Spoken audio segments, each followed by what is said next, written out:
নমস্কার বন্ধুরা, কেমন আছেন সবাই? আশা করছি সবাই ভালো আছেন। আমিও ভালো আছি। তো আপনাদের সবাই সুস্বাস্থ্য মঙ্গল কামনা করে শুরু করেছি আজকে রান্না। তো বন্ধুরা, এখন আমি আপনাদেরকে রান্না করে দেখাবো বাঁধাকপি। এই যে দেখুন, বাঁধাকপি আমি আগে থেকে সুন্দর করে কেটে পরিষ্কার করে এই যে প্রেসার কুকারে সিদ্ধ করে নিয়েছি। আর এর জন্য নিয়েছি আমি ছোটো সাইজের দুটো, মাঝারি সাইজের দুটো আলু নিয়েছি এভাবে কেটে। আর নিয়েছি কাঁচা লঙ্কা। আর এটা রান্না করবো এই যে চায়না বুটি মাছের মাথা আর লেজ, এটা ভেজে নিয়েছি আগে থেকেই। আর এর জন্য থাকছে আদা জিরা। তো বন্ধুরা, কড়াইতে তেল দিয়েছি, তেল তো গরম হয়ে গেছে। এখন ফোড়নে দিয়ে দেবো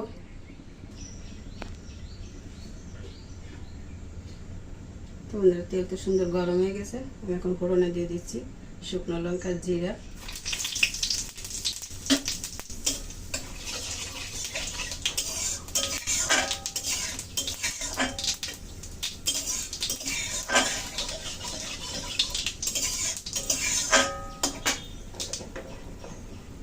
দিচ্ছি কাঠমরিচ অর্থাৎ চৈজাল,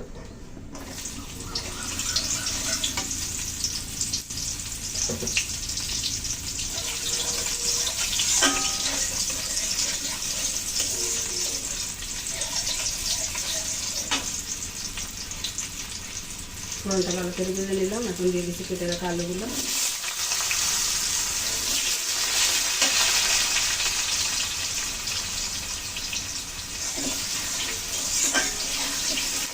ভালো করে একটু ভালো করে ভেজে নেব।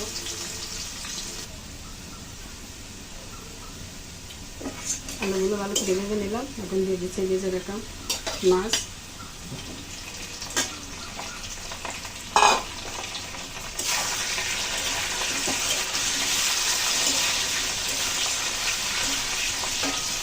মাছটা ভেঙে দেবো।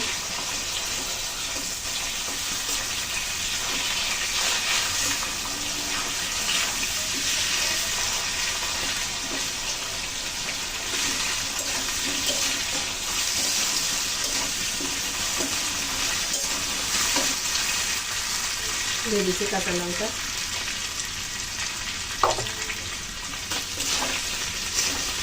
সুন্দর করে ভেজে দেবো আর এই মাছ দিয়ে আলু দিয়ে।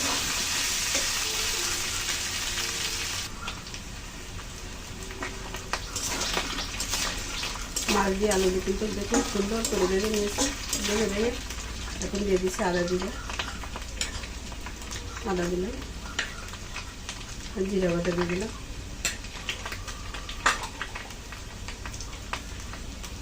সামান্য একটু হলুদ দিলাম। এগুলো দিয়ে আবার একটু ভালো করে ভেজে নেব।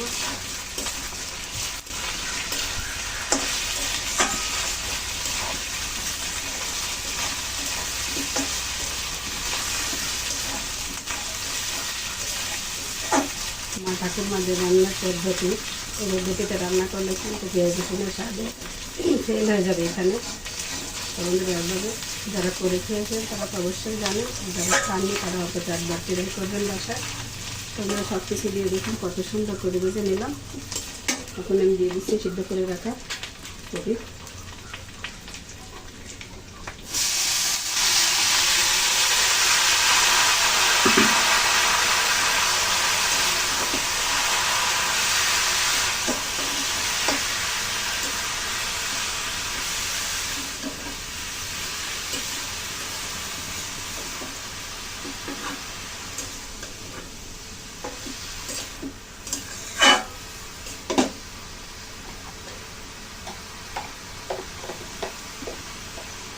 হলুদ দিয়ে দিলাম।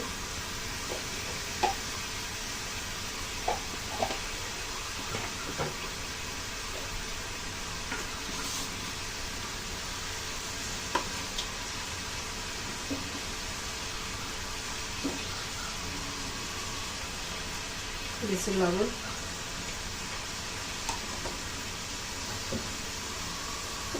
ভালো করে সব কিছু মিশিয়ে নিচ্ছি।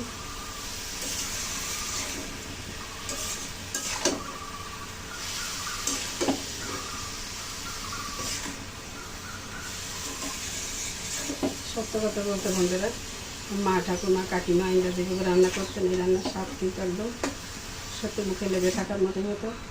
আর আমরা সেভাবে চেষ্টা করলে কিন্তু ওনাদের মতো অতটা কিন্তু হয় না, তারপরও কিন্তু মোটামুটি একটু আর কি সে ধারণাটা আসে খাওয়ার সময় সেই। বন্ধুরা এই রান্নাটা কিন্তু আমাদের কাছে খুবই ভালো লাগে পেঁয়াজ রসুন ছাড়া। অনেকটা প্রশ্ন করতে পারেন যে পেঁয়াজ রসুন ছাড়া কিসের রান্না। বন্ধুরা পেঁয়াজ রসুন কিন্তু এই দেখুন পেঁয়াজ কিন্তু কুচি করে রেখেছিলাম, মনে করছিলাম যে দেবো কিন্তু না দেয়নি। পেঁয়াজ দিয়ে শুধু এই যে ছোটো যে কাকসি মাছ হয়, চেমা মাছ ছোটো ছোটো, সেই মাছগুলো কিন্তু আমি জুড়ি করে নিয়েছি কাঁচা লঙ্কা পেঁয়াজ দিয়ে। ওই রান্নাটা কিন্তু আমার ভালো লাগে খেতে। ওই ছোটো কাকসি মাছগুলো কিন্তু তেঁতো দিয়ে রান্না করলে সুন্দর হয়, আর কাঁচামরিচ আর পেঁয়াজ দিয়ে রান্না করলে দারুণ লাগে খেতে।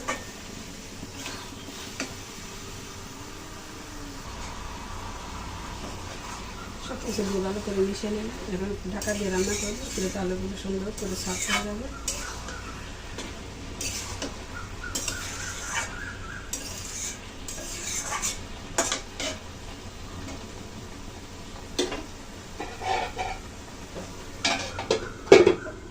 সাথেই দেখো ডাকলে তুলে নিলাম।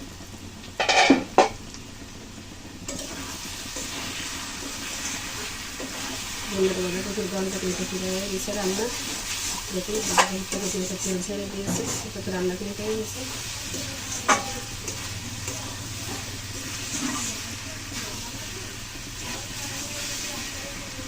দেখুন আলুগুলো কত সুন্দর সফট হয়ে গেছে। দেখুন একদম মোমের মতো গলে গেছে।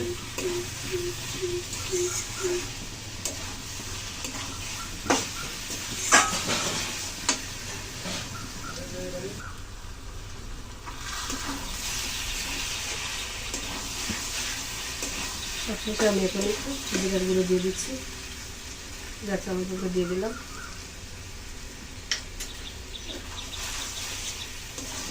সুন্দর করে মিশিয়ে নিয়ে আমি এখন নামিয়ে নেব।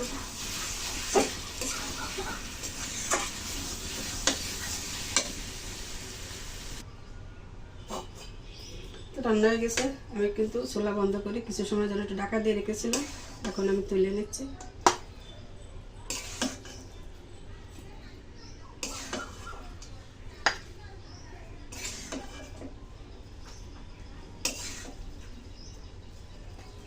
বন্ধুরা দেখুন কত সুন্দর একটা সুগন্ধ ছেড়েছে, কিন্তু বাকিটুকু নামিয়ে নিচ্ছি। তো বন্ধুরা এই যে বাঁধাকপির ঘন্টা নামিয়ে নিলাম। তো কেমন লাগলো আপনাদের কাছে কমেন্ট করে জানাবেন। আর এই দেখুন দুপুরের জন্য আমাদের রান্না হয়েছে, এই যে রুই মাছ আলু আর কাঁচকলা দিয়ে রান্না করেছি। আর এই যে ছোটো কাকচি মাছ, এটা পেঁয়াজ দিয়ে এই যে ঝুরঝুরি করেছি। এটাকে আমরা ঝুরঝুরি বলে থাকি, আপনারা কে কী নামে ডেকে থাকেন এই সবজিটিকে বলে থাকবেন। সবজিও না, অবশ্যই মাছ। তো বন্ধুরা সব মিলিয়ে আজকে কেমন লাগলো আমাদের এই সিম্পল রেসিপিগুলো। তো যদি ভালো লাগে লাইক কমেন্ট করবেন, আর চ্যানেলকে সাবস্ক্রাইব করে আমাকে সামনের দিকে এগিয়ে নিয়ে যাবেন। বন্ধুরা আপনাদের বিন্দু বিন্দু ভালোবাসা কিন্তু একসাথে জড়ো হয়ে আমাকে অনেক দূর নিয়ে যেতে পারে। তো বন্ধুরা সবাই ভালো থাকুন, সুস্থ থাকুন। ধন্যবাদ সবাইকে এতক্ষণ কষ্ট করে আমার সাথে থেকে ভিডিওটি দেখার জন্য। সবাইকে নমস্কার জানিয়ে আজকের মতো এখানে রাখছি।